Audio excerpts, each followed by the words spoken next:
আপনাদের সবাইকে আমার চ্যানেলে অনেক স্বাগত। আজকে বানাবো কাঁচা আমের টক ঝাল মিষ্টি আচার। সেই জন্য এখানে কিছুটা আম নিয়ে নিয়েছি। এরপর এগুলোকে খোসা ছাড়িয়ে ঠিক এইভাবে কেটে জলের মধ্যে ভিজিয়ে নিই। আমের যদি আঁটি বসে তাহলে আমটা খেতে খুব ভালো লাগে। এরপর একটি প্যানের মধ্যে কিছু মশলা তৈরি করে নেব। সেই জন্য প্রথমে দিলাম সাদা জিরে, ধনে, মৌরি এবং কিছু শুকনো লঙ্কা।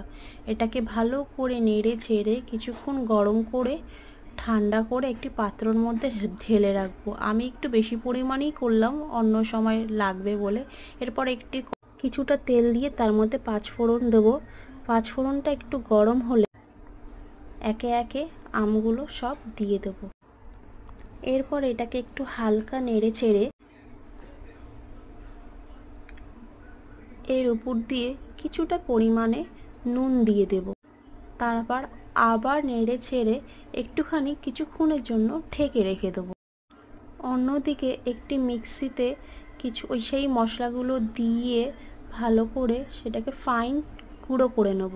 এরপর কড়াইটা ঢাকনা তুলে কিছুটা পরিমাণ মতন চিনি দিয়ে আবারও একটু হালকা নেড়ে চেড়ে আবারও কিছুক্ষণ ঢেকে রেখে দিতে হবে, যাতে চিনিটা একটু ভালো করে গলে যায়, তাতে খুব ভালো হবে। এই দেখুন কি সুন্দর গলে গেছে। এবার উপর দিয়ে সেই ভাজা মশলা যেটা তৈরি করেছিলাম দিয়ে কিছুক্ষণ ঠান্ডা করলে ব্যাস রেডি আমের আচার।